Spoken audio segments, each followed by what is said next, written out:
आज के इस व्याख्यान में आप सभी का स्वागत है। मैं डॉक्टर संतोष मीणा, सह आचार्य, इतिहास विभाग, राजकीय कला महाविद्यालय कोटा।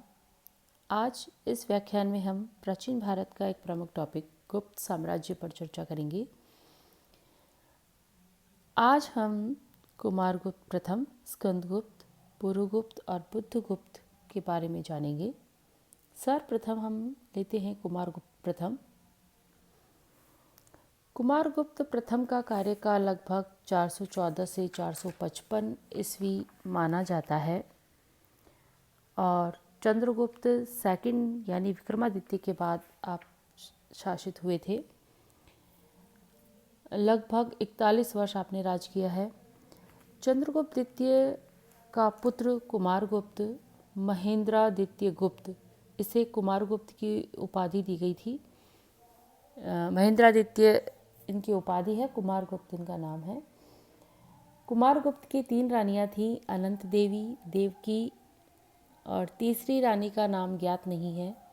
इनके 4 पुत्र थे, स्कंदगुप्त, पुरुगुप्त, बुद्धगुप्त और घटोत्कच गुप्त।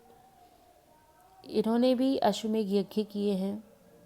उस समय साम्राज्य को पृथ्वी कहते थे, राज्य यानी देश और प्रांत को मुक्ति और जिले को विषय और तहसील को बीथी कहा जाता था।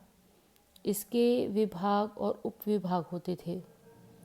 उस समय कई प्रकार की भूमि होती थी, जैसे क्षेत्र, खिल यानी बंजर, अपरहत जो तोड़ी नहीं गई हो, और अप्रतिकार यानी जिसका कोई कर नियत नहीं हुआ हो।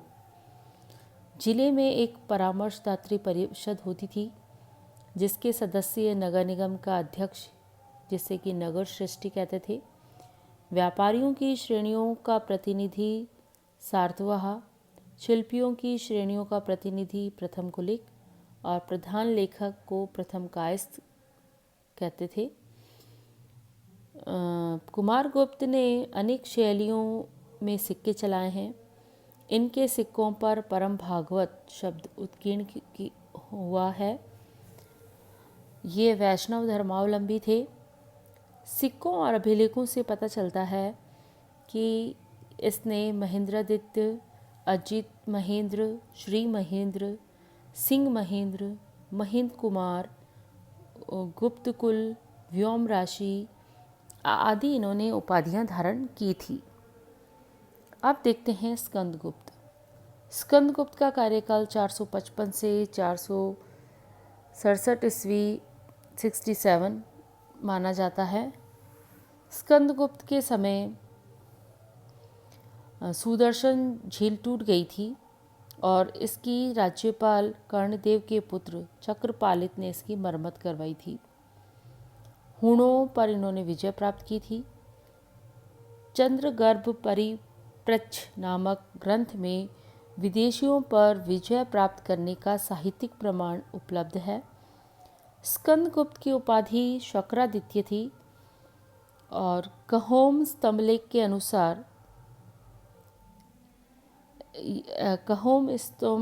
अनुसार शक्रादित्य इनकी उपाधि थी।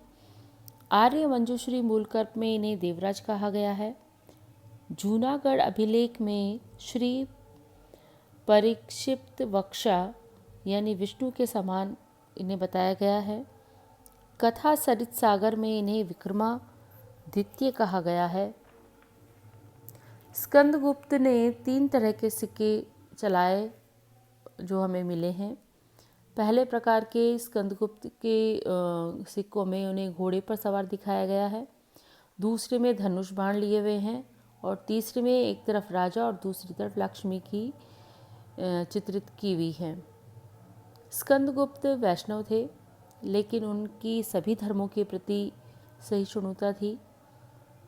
उस समय भी व्यापार उद्योगों का संचालन श्रेणियों द्वारा होता था। स्कंदगुप्त अपने विस्तृत साम्राज्य का शासन राज्यपालों द्वारा चलाते थे। भटार्क उनके राज्यपाल थे। उनकी सेनाओं में 4 प्रकार के योद्धा थे। पहला है मोल यानी पैतृक, दूसरा है भृत यानी भाड़ेत, तीसरे हैं मित्र यानी साथी, और चौथा है श्रेणियों के यानी सैनिक जातियों के।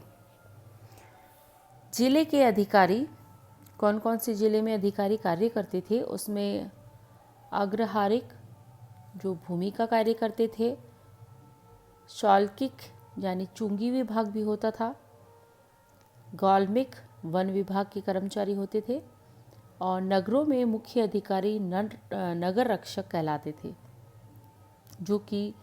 जो आजकल पुलिस कार्य करती है वो ही उनका कार्य था। स्कंदगुप्त अंतिम गुप्त सम्राट था, लेकिन उसके अंतिम दिनों में उनकी अवनति प्रारंभ हो गई थी। प्रसिद्ध सम्राट वही थे। उसके बाद हुए पुरुगुप्त और बुद्धगुप्त। पुरुगुप्त का कार्यकाल जो है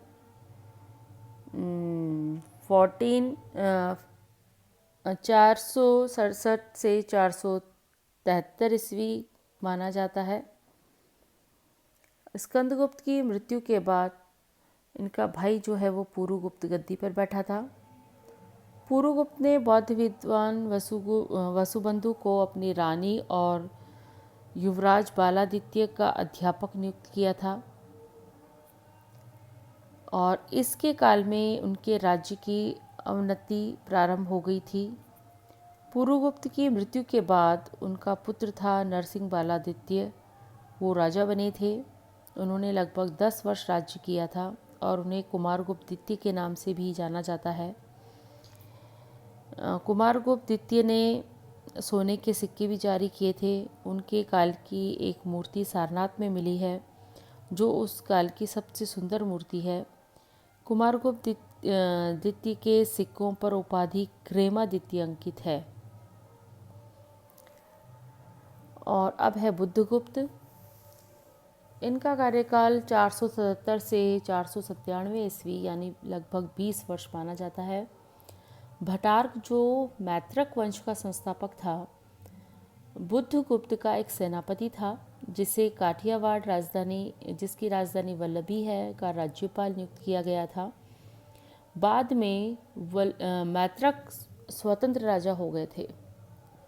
अब है बुद्धगुप्त के उत्तराधिकारी।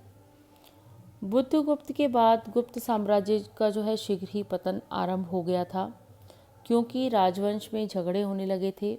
प्रांतीय गवर्नर अपनी स्वतंत्रता की घोषणा करने की चेष्टा करने लगे थे। हूणों के आक्रमण स्टार्ट हो गए थे, और बुद्धगुप्त के बाद इनके वंशजों में सबसे लास्ट वंशज जो इतिहास में लिखित है वो जीवित गुप्त सेकंड है। अब है कि गुप्त काल को भारतीय इतिहास में स्वर्ण युग का दर्जा क्यों प्राप्त है, इसके क्या कारण हैं, तो इसे हम कुछ बिंदुओं में डिस्कस करेंगे। सर्वप्रथम हम ये जानेंगे कि उन्हें क्या क्या उस काल की विशेषताएं थी जिसके कारण कि गुप्त काल को भारतीय इतिहास का स्वर्ण युग कहा जाता है। सर्वप्रथम है कि विदेशी राज्य का अंत और राजनीतिक एकता की स्थापना हुई। दूसरा है श्रेष्ठ शासन की स्थापना, एक अच्छा प्रबंध उस समय था। फिर है कल्याणकारी राज्य की स्थापना। चौथा आप देखते हैं हिंदू राज्य का पुनरुत्थान। आपने देखा कि जैन धर्म और बौद्ध धर्म के बाद जो है हिंदू धर्म कम होता जा रहा था, उसकी लोकप्रियता कम हो गई थी। तो गुप्त आने के बाद जो है हिंदू धर्म का पुनरुत्थान वापस हुआ। अब है संस्कृत साहित्य की उन्नति। इसके कुछ उदाहरण मैं आपको बताऊंगी जो आपके परीक्षाओं के लिए बहुत ही महत्वपूर्ण हैं। इसमें हैं हरिसेन, वीरसेन, श्राव, कालिदास। कालिदास की कुछ रचनाएं मैं आपको बताती हूँ, प्रमुख रचनाएं। कालिदास की रचनाओं में है मालविकाग्निमित्र, शकुंतला, कुमार संभव, मेघदूत, ऋतुसंहार, विक्रमोर्वशीयम और शकुंतला। इसके बाद कवि हुए हैं विशाखदत्त, भारवी, दंडी, शूद्रक, और अमर ने अमरकोश लिखा है संस्कृत में। इसमें जो विशाखदत्त हैं उनका नाटक है मुद्रा राक्षस और देवी चंद्रम। और नाट्य शास्त्र की रचना जो है वो भारत मुनि ने की है, और पंचतंत्र की रचना विष्णु शर्मा ने की है। चांद्र और जैनेन्द्र जैसे प्रसिद्ध व्याकरण ज्ञाता भी इसी समय हुए हैं। दर्शन शास्त्र तथा कानून शास्त्र की उन्नति वात्सायन, दिक्नाग, पक्षिल स्वामिन जैसे दार्शनिक हुए हैं। कात्यायन कानून के विद्वान थे। वात्सायन कामशास्त्र जिन्होंने लिखा है, ये भी इसी समय हुए थे।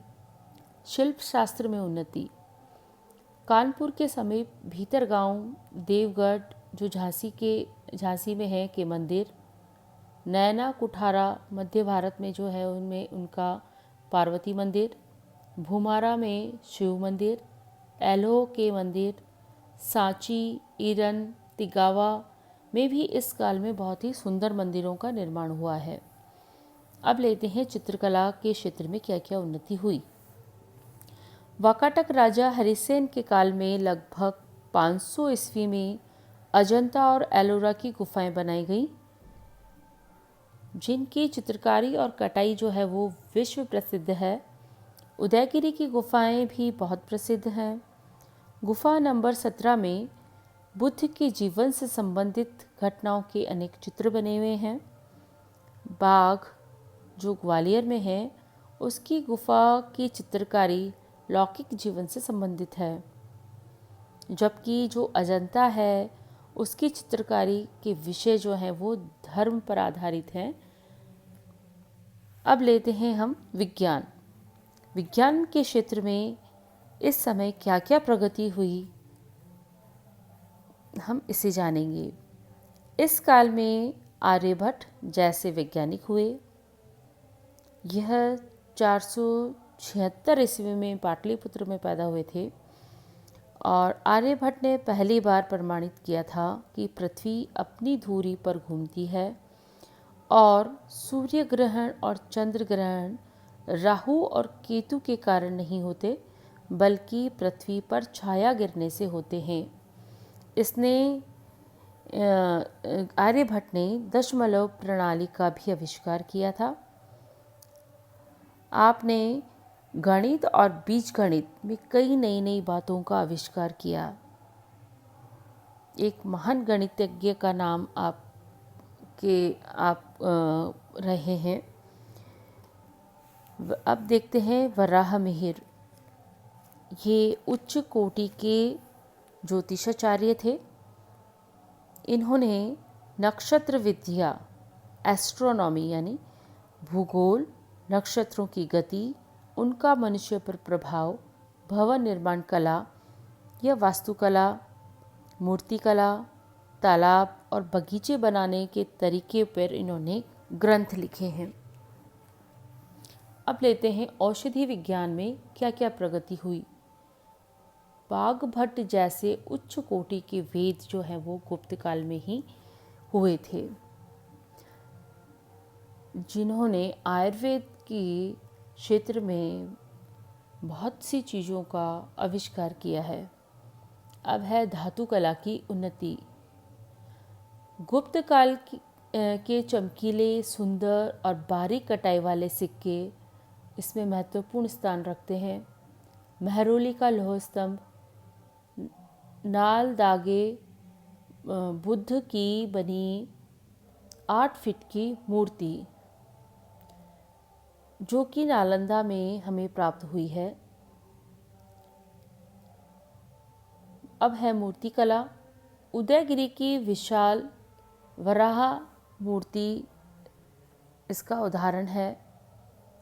शिक्षा के क्षेत्र में क्या क्या प्रगति हुई, तो सर्वत्र जो है संस्कृत का पठन पाठन आरंभ हुआ। संस्कृत राजभाषा बन गई। तक्षशिला, नालंदा, अजंता, सारनाथ आदि जो है वो उस समय के प्रसिद्ध विश्वविद्यालय थे, जहाँ पर कि विदेशों से भी विद्यार्थी पढ़ने आया करते थे। अब है धार्मिक सहिष्णुता।